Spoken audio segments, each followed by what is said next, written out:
రీసెంట్గా రిలీజ్ అయిన ICMR data ప్రకారం మన కంట్రీలో more than 70% of the population protein deficient ఉన్నారు. మీలో ఎంతమందికి డైలీ ప్రోటీన్ ఇంటేక్ ఎంత తీసుకోవాలో తెలుసా? తెలిస్తే నిజంగా మీరు రిక్వైర్డ్ అమౌంట్ తీసుకుంటున్నారా? తక్కువ ప్రోటీన్ తీసుకోవడం వల్ల బాడీలో జరిగే డ్యామేజ్ ఏంటి? అలాగే మీ యాక్టివిటీ ప్రకారం మీరు ఎవ్రీడే ఎంత ప్రోటీన్ తీసుకోవాలి? ఏజ్ అవుతుంటే ఎలా ప్రోటీన్ ని బిల్డ్ చేయాలి? ప్రోటీన్ సోర్సెస్ ఏంటి? పౌడర్స్ తీసుకుంటే పర్వాలేదా? ఇలాంటివన్నీ డిస్కస్ చేద్దాం. Tell me honestly.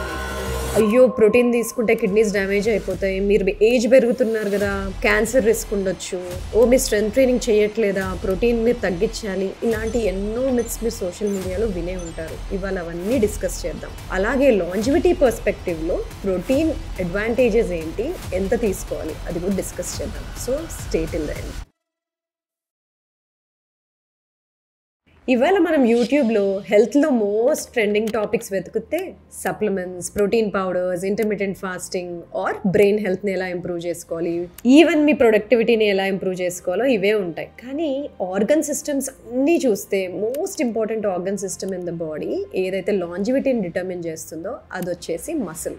Muscle will determine how healthy you are, or ఎంత తొందరగా మీకు డిసీజెస్ రావచ్చు, హార్మోన్స్ ఎంత బ్యాలెన్స్డ్గా ఉంటాయి, మీ మెటబాలిజం ఎంత బాగుంటుంది, మీ బ్లడ్ షుగర్ ఎంత బ్యాలెన్స్డ్గా ఉంటాయి, ఆర్ ఈవెన్ మీరు ఎంతకాలం ఎంత హెల్దీగా ఉంటారు, ఇవన్నీ మసిలే డిసైడ్ చేస్తుంది. So let's start discussing about how protein builds muscle, or even more specifically protein వల్ల మసిల్ ప్రోటీన్ సింథసిస్ ఎలా బిల్డ్ అవుతుందో డిస్కస్ చేద్దాం. మసిల్ అంటే లుక్స్ కోసం, స్ట్రెంగ్త్ కోసం, ఆర్ ఏజ్ అవుతుంటే ఫాల్ ప్రివెన్షన్ కోసం అంతే అనుకుంటాం. కానీ మసిల్ అనేది మోస్ట్ రోబస్ట్ మెటబాలిక్ ఇంజిన్. మీ మూడ్ ఎలా ఉంటుంది, అలాగే మీ హార్మోన్స్ ఎంత బ్యాలెన్స్డ్గా ఉంటాయి, ఇమ్యూన్ సిస్టమ్ ఎంత స్ట్రాంగ్ గా ఉంటుంది, మీ న్యూరో ట్రాన్స్మిటర్స్ బ్యాలెన్స్ ఎలా ఉంటుంది, అలాగే మెనోపాజ్ లో బ్యాలెన్స్ తెచ్చుకోవడానికి కూడా muscle is very very important. మరి ఈ ప్రోటీన్ ఇంటేక్ మసిల్ హెల్త్ ని ఎలా ఇన్ఫ్లుయెన్స్ చేస్తుందో డిస్కస్ చేద్దాం. ఎప్పుడూ లేనంత ప్రోటీన్ క్రైసిస్ ఇవాళ ఇండియాలో ఉంది. మనం ఇంతకు ముందు డిస్కస్ చేసినట్టు ప్రోటీన్ డెఫిషియన్సీ ఎక్కువ ఉంది. అంటే ఏంటి, ప్రోటీన్ డెఫిషియెంట్ అవ్వగానే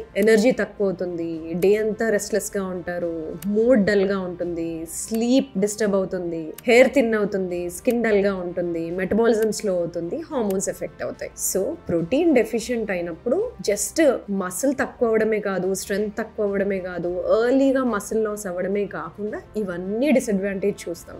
అది ఏజ్ అవుతూ ఉంటే ఇంకా సిగ్నిఫికెంట్ గా చూస్తాం. ఎవ్రీ ఇయర్ ఏజ్ అవుతుంటే 35 దాటిన తర్వాత మనకి every year 1% of the muscle loss అవుతూనే ఉంటుంది. దానికి తోడు ఈ ప్రోటీన్ తక్కువగా తీసుకుంటున్నప్పుడు ఆ మసిల్ లాస్ అనేది ఇంకా ఫాస్ట్గా అవుతుంది. సో దానివల్ల ఎర్లీ ఆన్సెట్ ఆఫ్ డిసీజెస్, ఎర్లీగా టైప్ 2 డయాబెటీస్ రావడం, ఎర్లీగా ఆల్ రిలేటెడ్ మెటబాలిక్ డిసీజెస్ రావడం చూస్తున్నాం. అందుకే ఇవాళ India is in the crisis mode. ఇండియాలో ప్రాబ్లం ఏంటంటే మనము బాడీని ఫీడ్ చేస్తాం, కానీ స్పెసిఫికల్గా మజిల్ని ఫీడ్ చేయడం మర్చిపోతాం. టోటల్ క్యాలరీ ఇంటేక్ని అచీవ్ చేస్తాం. మనం తినే సౌత్ ఇండియన్ మీల్స్లో dal and rice, chapati and dal ఇలాంటివి మిక్స్ చేస్తూ తినేస్తాం. కానీ మనకు కావాల్సిన డైలీ ప్రోటీన్ ఇంటేక్ వస్తుందా లేదా చూసుకోము. ఎందుకంటే ప్రిడామినెంట్లీ మనకి ఎక్కువ ఫుడ్ అంతా క్యాలరీస్ వచ్చేవన్నీ ఆయిల్స్ నుండి, కార్బోహైడ్రేట్స్ నుండి వచ్చేస్తుంటాయి. కానీ మనం ఇంతకుముందు డిస్కస్ చేసినప్పుడు ప్రోటీన్ లాస్ వల్ల ఇంత ప్రాబ్లం క్రియేట్ అవుతుంది. కాబట్టి మనం వెజిటేరియన్స్లోను, విమెన్లోను, ఎక్కువ యాక్టివ్ ఉండే వాళ్ళలోనూ, ఏజ్ అవుతూ ఉండే వాళ్ళలోనూ ప్రోటీన్ని జాగ్రత్తగా తీసుకోవాలి. ఫర్ ఎగ్జాంపుల్, మీరు సెడెంటరీగా ఉన్నారు, డెస్క్ జాబ్ చేస్తున్నారు అనుకోండి, minimum 1 to 1.2 gram per kg body weight protein తీసుకోవాలి. లేదు if you're strength training 3 times a week or more, then you should target higher. అంటే anywhere between 1.2 to 1.6 gram per kg body weight protein intake తీసుకోవాలి. Ageing adults లో లేదంటే menopause women లో more than 1.2 gram per kg body weight protein తీసుకోవాలి. అలాగే ఇంత protein తీసుకుంటున్నప్పుడు definitely muscle protein synthesis పెరుగుతుంది ఆర్ స్టార్ట్ అవుతుంది. కానీ ఈ ఎంపీఎస్ స్టార్ట్ అవ్వాలి అంటే ఆ తీసుకునే ప్రోటీన్ లో లూసిన్ ఇంటేక్ ఉండాలి. Leucine is amino acid. అది కనీసం ఎవ్రీ మీల్ లో 2.5 to 3 gram per body weight ఉండాలి. అది వస్తుందా లేదా చూసుకోవాలి. So though daily protein intake వస్తున్నప్పటికీ వెజిటేరియన్స్ లో కొన్ని ప్రోటీన్ ఫుడ్స్ లో కొన్ని అమైనో యాసిడ్స్ ఉండవు. అందుకే ట్రెడిషనల్ గా మీరు చూస్తే మనం లెగ్యూమ్స్ ని రైస్ తోను, మిల్లెట్స్ ని సాయ్ తోను ఇలా కలుపుకొని తింటాం. ఎందుకంటే ఫర్ ఎగ్జాంపుల్ లెగ్యూమ్స్ లో మిథియోనిన్ ఉండదు, రైస్ లో లైసిన్ ఉండదు. ఇలా కంప్లీట్ అమైనో యాసిడ్ ప్రొఫైల్ కావాలి అంటే వెజిటేరియన్స్ ఇంకొంచెం కేర్ఫుల్ గా క్యూరేట్ చేసుకోవాలి. ప్రోటీన్ సోర్సెస్ ని బెటర్ గా కలుపుకొని తినాలి. అలాగే నాన్ వెజిటేరియన్ సోర్సెస్ తినే వాళ్ళకి కంప్లీట్ అమైనో యాసిడ్ ప్రొఫైల్ ఉంటుంది. కాబట్టి మోస్ట్ ఆఫ్ ద టైం వాళ్ళు మిక్స్ మిక్స్ చేయకపోయినా కంప్లీట్ అమైనో యాసిడ్ సోర్స్ వచ్చేస్తుంది. So when you're vegetarians you should be little more careful. మనం ఇంకొంచెం డీటెయిల్డ్గా ప్రోటీన్ తీసుకుంటే అసలు మసిల్ ఎలా బిల్డ్ అవుతుంది, స్ట్రెంగ్త్ ఎలా బిల్డ్ అవుతుందో డిస్కస్ చేద్దాం. బేసిక్ బయాలజీ ఏంటంటే బాడీలో lakhs of cells every day repair అవుతూనే ఉంటాయి. కానీ అవి రిపేర్ అవ్వాలంటే దానికి రా మెటీరియల్ ప్రోటీన్ చాలా అవసరం. Protein is needed for enzymes, immune cells form అవ్వాలన్నా, లేకపోతే గట్ సెల్స్ రిపేర్ అవ్వాలన్నా అన్నిటికీ ప్రోటీన్ కావాలి. ఈ ప్రోటీన్ రిపేర్ ప్రాసెస్నే మసిల్ ప్రోటీన్ సింథసిస్ అని, ఎంపీఎస్ అని అంటూ ఉంటాం. సో అది కిక్ స్టార్ట్ అవ్వాలి అంటే ప్రాసెస్ ఆ మీల్లో కనీసం 25 to 35 grams ఆఫ్ ప్రోటీన్ ఉండాలి. అందులోనూ 2.5 to 3 grams ఆఫ్ లూసిన్ ఖచ్చితంగా ఉండాలి. ఇంత తీసుకోకపోతే ఎంపీఎస్ ట్రిగరే అవ్వదు. చాలా మంది south Indians once a week non veg అని, లేకపోతే 1 egg per day అని తింటూ ఉంటారు. అందులో less than 10 grams of protein వస్తుంది వాళ్ళకి ఎవ్రీ మీల్లో. అంటే లిటరల్లీ ఎంపీఎస్ ట్రిగరే అవ్వదు, వాళ్ళకి మసిల్ ప్రోటీన్ సింథసిస్ ట్రిగరే అవ్వదు. సో ఏజింగ్ అడల్ట్స్ లో very very importantly every meal 25 to 35 grams of protein ఉండాలి. It could be coming from any protein source. అందులోనూ లూసిన్ అప్ టు 3 grams ఉంటేనే ఎంపీఎస్ ట్రిగర్ అవుతుంది. ఇప్పుడు లూసిన్ ఏంటని కన్ఫ్యూజ్ అవుతున్నారా? Protein is made up of amino acids. అందులో ఒక amino acid is leucine. Most of the non vegetarian సోర్సెస్లో leucine ఎక్కువ ఉంటుంది, like chicken, eggs, fish, cheese అలాగా. కానీ వెజిటేరియన్ సోర్సెస్ ఆఫ్ ల్యూసిన్ చూస్తే అందులో pumpkin seeds, hemp seeds, edamame, quinoa and few sources of లెగ్యూమ్స్లో ల్యూసిన్ ఎక్కువగా ఉంటుంది. So 2 important things. ఎవ్రీ మీల్లో ప్రోటీన్ టార్గెట్ ఎంత ఇంపార్టెంటో లూసిన్ టార్గెట్ కూడా అంతే important. Protein should be anywhere from 25 to 35 grams per meal and leucine should be 2.5 to 3 grams per meal to trigger MPS. So ఇప్పుడు leucine ఏంటో తెలుసుకున్నాము, protein sources తెలుసుకున్నాము, muscle ఎలా బిల్డ్ అవుతుందో తెలుసుకున్నాము, ఎవరికి ఎంత అవసరమో తెలుసుకున్నాం. సో ప్రోటీన్ అంటే మసిల్ ఒక్కటే కాదు, మీ బ్లడ్ షుగర్ని కంట్రోల్లో పెడుతుంది, ఇన్సులిన్ని స్టడీగా రిలీజ్ చేస్తుంది, గ్యాస్ట్రిక్ ఎంప్టింగ్ని స్లో డౌన్ చేస్తుంది, పోస్ట్ మీల్ స్పైక్స్ అవ్వకుండా షుగర్స్ చూసుకుంటుంది. సో ఇలాగ ఎన్నో బెనిఫిట్స్ ఉన్నాయి. రీసెంట్గా టైప్ 2 డయాబెటీస్లో మేజర్ స్టడీస్ జరిగాయి. ఎక్కడైతే ప్రీ మీల్ వే ప్రోటీన్ పౌడర్ ఇచ్చారో 15 grams వాళ్ళ మీల్కి ముందు ఇచ్చినప్పుడు పోస్ట్ మీల్ గ్లూకోజ్ చాలా స్టేబుల్గా ఉంది. మనం ఇదే ప్రీ మీల్ ప్రోటీన్ ప్రోటోకాల్ని మన క్లినిక్ క్లయింట్స్లో అప్లై చేసినప్పుడు we have been seeing stable glucose control. So దీనివల్ల మనకు అర్థమయ్యేది ఏంటి అంటే ప్రోటీన్ని ఎవ్రీ మీల్తో తీసుకున్నప్పుడు ఆర్ ఎవ్రీ మీల్ని ప్రోటీన్తో బ్రేక్ చేసినప్పుడు ఫాస్ట్ స్టేబుల్ గ్లూకోజ్ కంట్రోల్ ఉంటుంది. సో టైప్ 2 డయాబెటీస్ ఉండే వాళ్ళల్లో కంప్లీట్ ప్రోటీన్ పర్ మీల్ని 2 partsగా డివైడ్ చేసి ఒక 15 gramsని ఎర్లీగా ప్రోటీన్ పౌడర్ లాగా ఇచ్చి తర్వాత 15 to 20 gramsని మీల్లో తీసుకున్నప్పుడు వాళ్ళలో స్టేబుల్ గ్లూకోజ్ కంట్రోల్ చూస్తున్నాం. సో ఇలాగా protein rich diet, especially high protein diet తీసుకునే వాళ్ళల్లో హంగర్ కంట్రోల్డ్గా ఉంటుంది. వాళ్ళ hunger hormones for example PYY, GLP-1 స్టేబుల్గా ఉంటున్నాయి. అలాగే it will help in preserving their lean muscle mass and reducing body weight. So protein has got all these wonderful benefits apart from just helping you build the muscle. అలాగే just muscle health, metabolic health, hunger హార్మోన్సే కాకుండా ఎన్నో స్టడీస్లో కూడా muscle has supported bone health. ఎలాగా ఎప్పుడైతే vitamin D, calcium optimise అయిన individual strength ట్రైనింగ్తో పాటు కరెక్ట్గా ప్రోటీన్ ఇంటేక్ తీసుకుంటున్నప్పుడు స్ట్రెంగ్త్ బిల్డ్ అవడమే కాకుండా ఒక 0.5% వాళ్ళ బోన్ మాస్ కూడా పెరిగింది. అంటే it also supports your bone health. అలాగే ఈ మధ్య చాలా మంది నన్ను డౌట్స్ అడిగారు, ప్రోటీన్ ఎక్కువ తీసుకుంటే నా VO2 max పెరుగుతుందా అని. ఏ స్టడీస్లోనూ ప్రోటీన్ ఎక్కువ తీసుకుంటే VO2 max పెరుగుతుంది, ప్రోటీన్ ఎక్కువ తీసుకుంటే కార్డియోవాస్కులర్ ఫిట్నెస్ పెరుగుతుంది అని ఎక్కడా లేదు. ఎవరైతే ప్రోటీన్ని స్ట్రెంగ్త్ ట్రైనింగ్తో పాటు ఎండ్యూరెన్స్తో పాటు తీసుకుంటున్నారో వాళ్ళల్లో ఫాస్టర్ రికవరీ ఉంటుంది, బెటర్ మసిల్ ప్రోటీన్ సింథసిస్ ఉంటుంది, అలాగే time to recovery, time to exhaustion improve అవుతుంది. So it will help you recover, it will help you support your muscle protein synthesis. అంతేగాని డైరెక్ట్ గా ప్రోటీన్ తీసుకుంటే VO2 max ఏమీ పెరగదు. So ఇవన్నీ discuss చేసాం కదా, ప్రోటీన్ ఎందుకు యూజ్ అవుతుంది, ఎంత తీసుకోవాలి అని. కానీ చాలా మంది ఏం చేస్తారంటే 1 mealలో మొత్తం డైలీ ప్రోటీన్ నీడ్ అంతా ఒకటేసారి తినేయాలని చూస్తారు. కానీ if you are taking single మీల్లో more than 35 to 40 grams single మీల్లో తీసుకున్నప్పుడు అడ్వాంటేజ్ ఏమీ ఉండదు. ఒకవేళ మీ డైలీ ప్రోటీన్ రిక్వైర్మెంట్ 100 grams అనుకోండి, ఒకటే మీల్లో 100 grams తీసుకుంటే మీకు బెనిఫిట్ ఏమీ ఉండదు. So you have to divide and take the meals across the day. ఇప్పుడు ఇండియన్ కాంటెక్స్ట్ మాట్లాడుకుందాం. రీసెంట్గా ఐసీఎంఆర్ రిలీజ్ చేసిన డేటా ప్రకారం every adult should get at least 0.83 gram per KG body weight per day. కానీ most of the adults get less than that. కొంతమంది అయితే they get less than 40% of the daily protein requirement. ఈ 0.83 అనేది కూడా it is just for the survival. Just మనం survive అవ్వాలి, basic mechanisms అంతా run అవ్వాలి, మనకి రిపేర్ అవ్వాలి అంటే at least 0.83 gram per KG body weight per day తీసుకోవాలి. But that is not for longevity purposes. Say for example మీరు 60 kg ఉన్నారనుకోండి, అంటే మీకు డే మొత్తంలో అట్లీస్ట్ 60 grams ఆఫ్ ప్రోటీన్ కావాలి just to keep your body functioning normally. If you split your meals 20-20-20 అంటే 20 grams బ్రేక్ఫాస్ట్కి, 20 grams లంచ్కి, 20 grams డిన్నర్కి ఉండేలా చూసుకోవాలి. You could choose from your protein sources. Eggs అయి ఉండొచ్చు, పన్నీర్ అయి ఉండొచ్చు, టోఫు అయి ఉండొచ్చు, సాయ్ కానీ, లేదంటే డిఫరెంట్ ఫార్మ్స్ ఆఫ్ లెంటిల్స్ కానీ, ఎడమామే కానీ, కిన్వా కానీ, ఇలా ఏమైనా ప్రోటీన్ సోర్సెస్ చూస్ చేయొచ్చు. కానీ నేను అంతా కలిపి ఒకటే మీల్లో తింటాను, 60 grams ఒకటేసారి తీసుకుంటాను అంటే అంత ప్రోటీన్ సోర్స్ని బాడీ ఒక్కసారి ఎఫిషియెంట్గా డైజెస్ట్ చేయలేదు. కాబట్టి మనం స్ప్లిట్ చేసి తీసుకోవాలి. అలాగే మసిల్ ప్రోటీన్ సింథసిస్ స్టిమ్యులేట్ అవ్వాలి అన్న ఎవ్రీ మీల్లో కనీసం 25-35 grams ఉండాలి. So if you're dividing it, if you're a 60 kg person, you can either do 2 meals or 3 meals.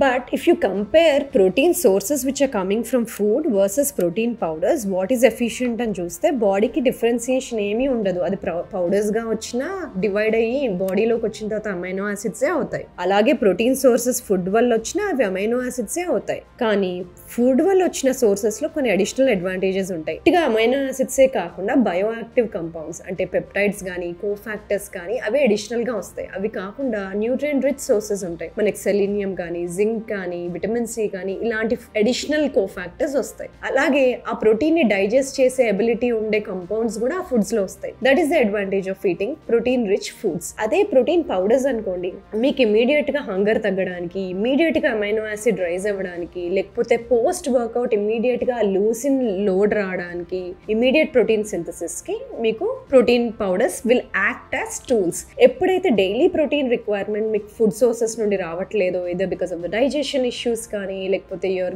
Getting older, you want to meet the requirements, or immediate గా digestion అవ్వాలి, లేకపోతే ట్రావెల్లో ఉన్నారు, ఇలాంటప్పుడు you can add on your protein powders as tools. Again there is no differentiation between whey protein powder and protein powders. Plant protein powders usual గా చేసినప్పుడు amino acid blend అయ్యేలాగా they mix two sources. If you see there is rice and pea powder blend because you'll get a complete amino acid profile. When you look at the whey protein, you'll get a complete amino acid profile. So whenever you're buying a protein powder, you should see the amino acid profile and you should see the leucine rich sources and leucine entundi per scoop anedi chuskoli. If you're looking at it, then fine. But if you're looking for a slow delivery, slow ga amino acid rise avvali, slow ga glucose rise avvali ante you should always go with whole foods because there are additional advantages. It will slow down your gastric emptying and it will give you better hormonal balance. But if you're looking for faster recovery, immediate hunger suppress avvali, digestion issues unnai, you are on the way you're traveling, then add your protein powders. ఇప్పుడు ఒక practical blue print చూద్దాం. If you are a sedentary individual, then you will require up to 1 gram per kg body weight per day. Ledu, you're getting older, you're more than 40 years, or you are strength training at least 3 times a week, then you should target at least 1.2 gram per kg body weight. And resistance training kuda chesthe, you can increase up to 1.6 gram per kg body weight. Or it is a 60-year-old male or a woman, and you're strength training just 2 times a week, or you're not strength training, then you have to target at least 1.2 gram per kg body weight. Endukante age అవుతుంటే మనకు ఒక additional problem ఉంటుంది which is anabolic resistance. అంటే యంగ్గా ఉన్నప్పుడు ఎంత protein అయితే కావాలో మసిల్ ప్రోటీన్ సింథసిస్ని బిల్డ్ చేయడానికి, అది ఓల్డ్ అవుతున్నప్పుడు మనకి ఎక్కువ అవసరం ఉంటుంది because of the anabolic resistance. అందుకని ఏజింగ్ అడల్ట్స్లో protein target should be little higher compared to sedentary individuals. అలాగే ఏజ్ అవుతున్నప్పుడు we build something called inflammation alongside, దాన్ని ఇన్ఫ్లమేజింగ్ అంటాం. సో రీసెంట్గా జరిగిన ఎన్నో స్టడీస్లో కూడా ఎవరైతే more than 1.2 gram per kg body weight protein per day తీసుకున్నారో వాళ్ళల్లో ఇన్ఫ్లమేటరీ మార్కర్స్ తక్కువగా ఉన్నాయి. So to target inflammaging and to target anabolic resistance for both you should take at least 1.2 gram per kg body weight per day. Also protein ఒక్కటే తీసుకుంటే చాలా, resistance training చేస్తూ protein తీసుకుంటే నా మజిల్ బిల్డ్ అయిపోతుందా అంటే other things also play a very important role. Sleep is very very crucial for MPS. Recovery is important, hydration is more important and movement is crucial. అన్నీ కలిపి చేస్తే చేస్తేనే they will be muscle protein synthesis. If you just eat protein and sit at home, you're not going to build that lean mass. So you have to strength train, you have to take adequate protein, daily movement undali, hydration baundali, sleep baundali, stress ni manage chesukovali. Alage fats tho paatu protein sources ni తీసుకున్నప్పుడు it will slow down me glucose release ని, మీ amino acid release ని slow down చేస్తుంది. నా దగ్గరకు వచ్చే చాలా మంది ఆడవాళ్ళల్లో fatigue అని, మూడ్ స్వింగ్స్ ఉన్నాయని, హెయిర్ థిన్ అవుతుందని, స్కిన్ డల్ గా కనబడుతుందని ఇలా చెప్తూ ఉంటారు.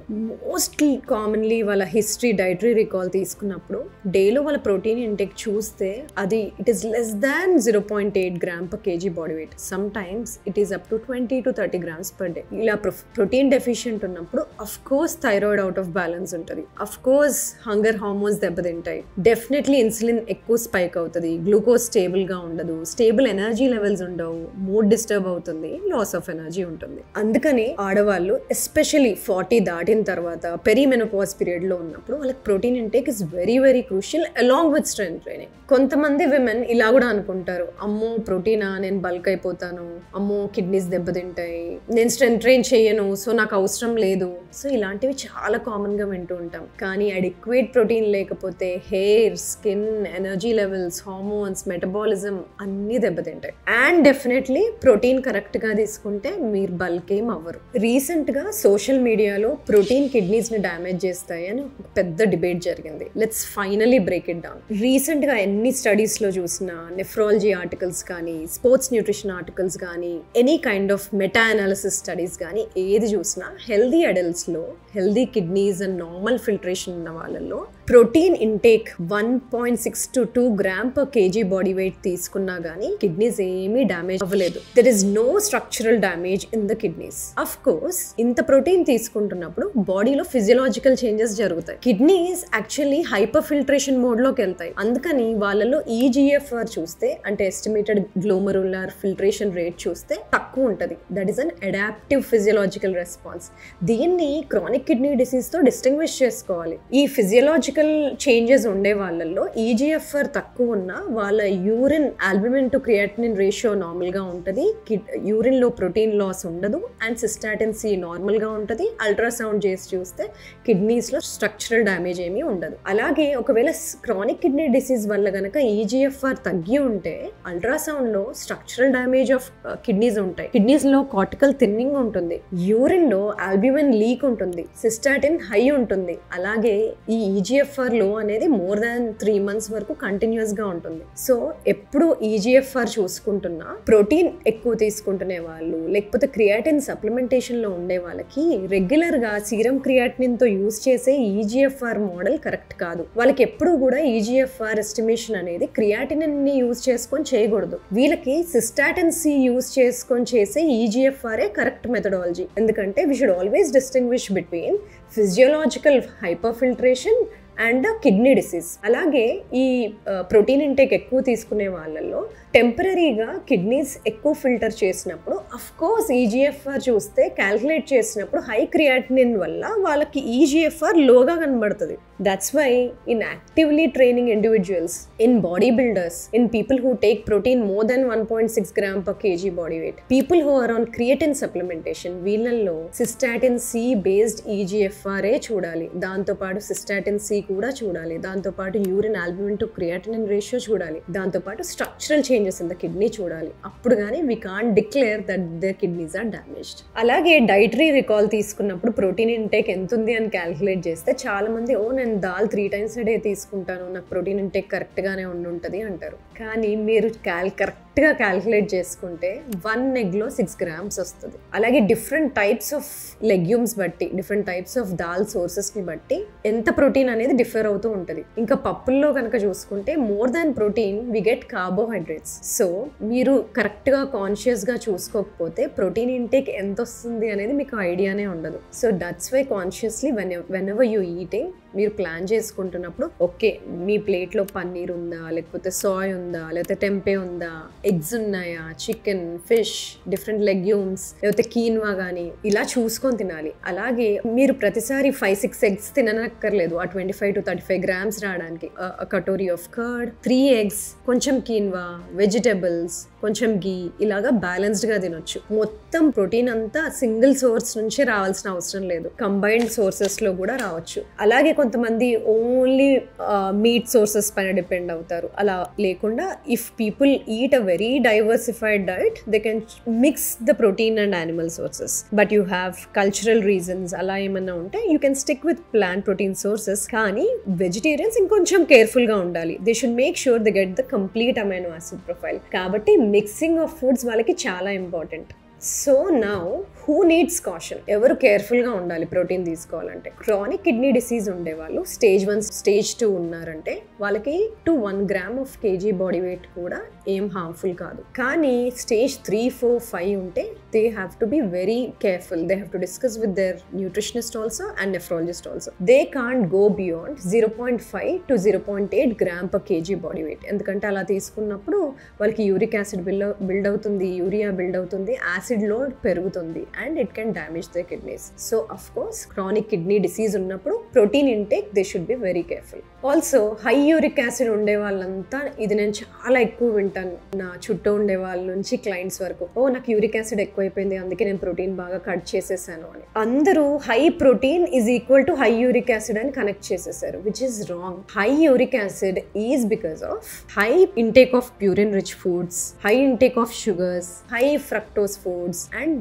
Disrupted metabolic health. ఇవన్నీ రీజన్స్ వల్ల యూరిక్ యాసిడ్ పెరుగుతుంది, అంతేగాని ఊరికే ప్రోటీన్ హై తీసుకోగానే యూరిక్ యాసిడ్ పెరగదు. So this is also one of the most common myths I get to hear. So finally here is the longevity message. Protein requirement important. Hormones build చేయాలి, enzymes build చేయాలి, body recover అవ్వాలి, muscle protein synthesis అవ్వాలి. Okay, protein is important, కానీ at the same time obsess కూడా అవ్వకండి. It's okay on few days మీకు daily requirement రాకపోయినా it's okay, but at least 0.8 gram per KG body weight వస్తుందా లేదా చూసుకోండి, because survival is more important. On other days yes definitely focus on your longevity, focus on your mood, sleep, enzymes and everything. You should target your physical activity. On rest of the days make sure మీ physical యాక్టివిటీని బట్టి మీకు కావాల్సిన protein requirement వస్తుందా లేదా చూసుకోండి. Thank you for watching this video till the end. మీకు ఇవాళ వీడియో నచ్చితే you'll also like last 2 videos. 1 effect of toxins on health and creatine. Every week మీకోసం కాంప్లెక్స్ హెల్త్ టాపిక్స్ ని సింప్లిఫై చేస్తూ యాక్షనబుల్ గా వీడియోస్ చేస్తున్నాము. అవి మిస్ అవ్వద్దు అంటే please do subscribe to doctor సమతాతుల్లాస్ ఛానల్.